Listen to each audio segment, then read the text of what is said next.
மக்களே, இவனுக்கு வந்துட்டு ப்ரோமோ கட் பண்றது சரியில்ல, ப்ரோமோ எப்போ விடுறதுன்னு தெரியல, இவனுக்கு வந்துட்டு ஏதோ பண்ணணும்னு நினைக்கிறானுங்க பிக் பாஸ்ல, ஆனா ஏதோ பண்ணிட்டு இருக்கானுங்க. இங்க பாத்தீங்கன்னா லவ் ஜோடி எல்லாம் வந்துட்டு அவ்வளவுதான், இன்னும் கல்யாணம் பண்ணி அடுத்த சீசன்லாம் வந்து உள்ளுக்குள்ளே கல்யாணம் நடந்துரும் போல இருக்கு. கண்டிப்பா வந்துட்டு அடுத்த சீசன் கல்யாணம் நடந்துரும். இப்போ வந்து லவ் பண்ண விட்டுருக்கானுங்க, அடுத்த சீசன் கல்யாணம் நடந்துரும். அதுக்கு அடுத்த சீசன் வந்துட்டு ஏதாச்சும் பண்ணிட்டு போவானுங்க.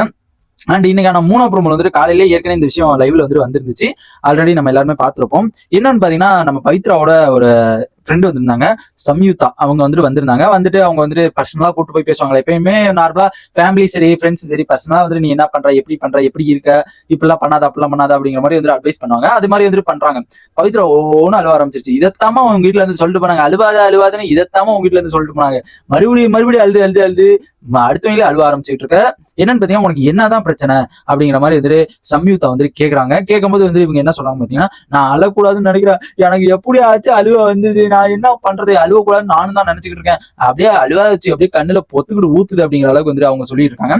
நெக்ஸ்ட் பாத்தீங்கன்னா வந்துட்டு கேமை பத்தி பேசுறாங்க. கேம் எல்லாம் வந்து நல்லா சூப்பரா விளையாடுற, நீ எப்படி விளையாடுறனா, நீ எப்படி இப்ப வந்துட்டு ஒரு கேம் வந்துட்டு கேமா பார்த்து எவ்வளவு வந்துட்டு அதுல ஸ்ட்ராட்டஜி பண்ணி எப்படிலாம் வந்துட்டு கொண்டு போகணும் கேம் அப்படிங்கிற அளவுக்கு வந்துட்டு அதை வந்துட்டு நோட் பண்ணிக்க, அந்த மாதிரி பர்ஃபெக்டா வந்துட்டு கேம் விளையாண்டுட்டு அப்படிங்கிற அளவுக்கு வந்துட்டு நம்ம ஏன்னா சம்யுக்தா வந்துட்டு சொல்லிட்டு இருக்காங்க, அட்வைஸ் பண்ணிட்டு இருக்காங்க. ஓகேங்களா, அட்வைஸ் மிகப்பெரிய அட்வைஸா இருக்கு. இவங்க வந்துட்டு அழுகுறத விடவே இல்லை, என்னமோ அழுதுகிட்டு இப்படி போன, இப்படி இருந்துச்சு அப்படி இருந்துச்சு அப்படிங்கிற மூச்சு வாங்கி அழுவ ஆரம்பிச்சிட்டாங்க. அண்ட் நேத்து கூட பாத்தீங்கன்னா ஜாக்லின் எப்படி அழுதாங்க, ஐயோ ஏமா உன்னை கஷ்டப்படுத்திட்டாமா, நான் உன்னை கஷ்டப்படுத்திட்டேமா, என்னமா உள்ள எப்படிமா இருக்கா, கஷ்டப்படுத்திட்டானா அப்படிங்கிற அளவுக்கு வந்து பயங்கரமா வந்து அழுவாச்சு. இவங்க எல்லாம் சென்டிமெண்ட் கேரக்டர்ல, எல்லாம் சீரியல் கேரக்டர்ல, அதனால சென்டிமெண்ட் எல்லாம் பயங்கரமா விடுறானுங்க.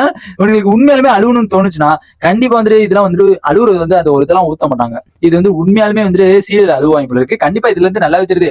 ஆனா ஏன்னா எப்படி எல்லாம் வந்துட்டு நாங்க ஆக்டிங் பண்ணுவோம் அப்பெல்லாம் பயங்கரமா போறோம் அப்படிங்கிற மாதிரி வந்துட்டு சொல்றாங்க. அண்ட் நெக்ஸ்ட் வந்துட்டு என்ன சொல்றாங்கன்னா, எப்படின்னா நீ வந்துட்டு கேம் விளையாடும் போது நீ வந்து ஒருத்தவங்க சொல்றாங்க, ஒருத்தவங்க பண்றாங்க அப்படிங்கறதுக்காண்டி வந்துட்டு நீ ஒண்ணுதான் மாத்திக்காத, நீ உன் கேம் போக்கு எப்படி போதோ அதுக்கு பர்ஃபெக்டா விளையாடு அப்படிங்கிற மாதிரி வந்து அதை ஒண்ணு சொல்றாங்க. நெக்ஸ்ட் பாத்தீங்கன்னா, நான் ஒரு பவித்ரா வந்து சொல்றாங்க, நான் ஒரு சொல்றேன்னா அதை சொல்லி காமிக்கிறேன் அப்படிங்கிற மாதிரி வந்து சொல்றாங்க. நான் வந்துட்டு அந்த வந்து சொல்லி காமிக்கிறதுக்கு எனக்கு வரமாட்டேங்குது, சொல்லி காமிக்கவே வரல. இப்ப நான் ஒண்ணு பண்ணிட்டேன்னா அதை வந்துட்டு எனக்கு சொல்லி காமிக்கவே வரல. ஆனா வந்துட்டு எல்லாருமே வந்து அது அவங்கலாம் எல்லாருமே வந்து சொல்லி காமிக்கிறாங்க. ஆனா நான் வந்துட்டு என்னால வந்து அதெல்லாம் சொல்லி காமிக்கவே முடியல. இப்ப நான் இதை பண்ண, அதை பண்ண, இப்படி பண்ண, அப்படி பண்ண அப்படிங்கறத எனக்கு சுத்தமா சொல்லி காமிக்கவே வரல அப்படிங்கிற மாதிரி வந்து சொல்றாங்க. நெக்ஸ்ட் பாத்தீங்கன்னா வந்துட்டு நீ வந்துட்டு சண்டை போடுறது, நீ வந்துட்டு சண்டை போடாம இருக்கிற, சம்யுக்தா வந்து சொல்றாங்க, நீ சண்டை போடாம இருக்கிற, நீ வந்துட்டு சண்டை போடாம ஒரு நாய்ஸா இருக்காம இந்த மாதிரி வந்துட்டு டைட்டில் வின் பண்ணிட்டு போனாங்கன்னா நீயா தான் இருப்ப.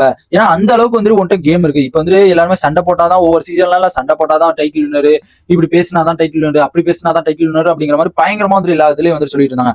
ஆனா இப்படி நாய்ஸா இல்லாம இருந்து அதுக்கப்புறம் பாத்தீங்கன்னா சண்டையே போடாம ஒரு சாஃப்ட் கேரக்டரா டைட்டில் வின் பண்ணா பவித்ரா தாண்டா அப்படிங்கிற அளவுக்கு வந்து பேசுற அளவுக்கு நீ வந்து வச்சிருக்க.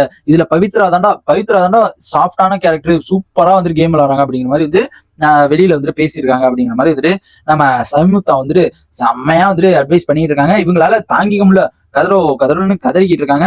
அண்ட் இதான் வந்து 3ஆம் ப்ரோமோல வந்து காமிச்சிருந்தாங்க. இந்த இது வந்து காலையிலேயே இந்த ஒரு சென்டிமெண்ட் வந்து முடிஞ்சு, இந்த சென்டிமெண்ட் வந்து எப்போ போடுறாங்களோ அப்படி அதான் கடுப்பாகுது நம்மளுக்கு. இவங்கள்ட்ட இந்த சீசனை பொறுத்த வரைக்கும் எப்போ போய் எக்ஸைட்மெண்ட் கொண்டு வரணுங்கிறதே சுத்தமா எனக்கு தெரியல. இந்த ப்ரோமோலாம் முடிஞ்சு காலமான கடைசியில வந்துட்டு போடுறானுங்க, என்ன கதை அப்படிங்கிறது சுத்தமா புரியல. அண்ட் இந்த இதை பத்தி உங்க ஒப்பீனியன் மறக்காம கமெண்ட் பண்ணிட்டு நம்ம சேனலை சப்ஸ்கிரைப் பண்ணிருக்கேன்.